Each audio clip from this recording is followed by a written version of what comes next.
အခုကကျွန်တော်ခွဲကောင်းနဲ့ခွဲပြင်းနဲ့ဘယ်လိုစတတ်လဲဆိုတော့ကျွန်တော်ပြမယ်အခုကျွန်တော်မိလန်းတွေ့လားကျွန်တော်အခုသူကျိုးနေစကြည့်မယ်သူကျိုးကိုလိုမိလန်းနေတွေ့လားဘယ်လဲစမ်းတယ်မိလန်းညာလဲမိလန်းတယ်သူရဲ့ခွဲတိကကျိုးနဲ့သူရဲ့ခွဲနဲ့စကြည့်လိုက်ဒီကောင်မိလန်းတွေ့လား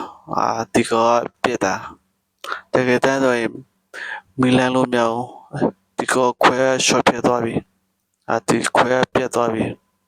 အဲ့လိုစမ်းကြည့်လို့ကိုလိုမီလန်နဲ့အဲ့ဒါဒီခွဲ short ဖြစ်သွားပြီဒီခွဲအကောင်ဆိုသူကျိုးနဲ့သူအကျိုးနဲ့ပြန်စတတ်ရင်ဒီကောမီလန်နဲ့ဒီကောမီလန်ရမယ်ပြီးရင်သူရဲ့ကျိုးနဲ့သူခွဲအပြန်နဲ့ပြန်စမ်းရင်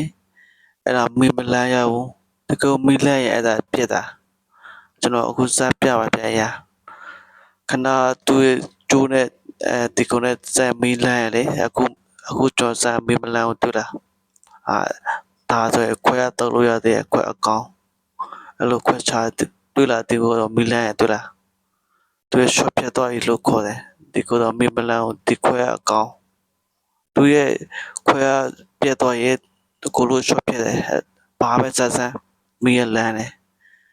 အဲ့ဒါဆိုရင်ဒီခေါ်မကောင်းတော့ဘူးဒီကောကျိုးဆိုတော့မီလန်တယ်ကျိုးကဘယ်လိုပဲဆက်ဆက်မီလန်ရမယ်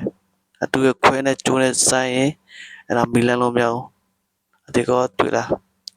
ဒီခွဲမှာလည်းမီလန်ကျိုးမှာလည်းမီလန်သူကကိုလို short ပြသွားပြီအဲ့လိုစတာတယ်ကောင်းတယ်မကောင်းဆိုတာ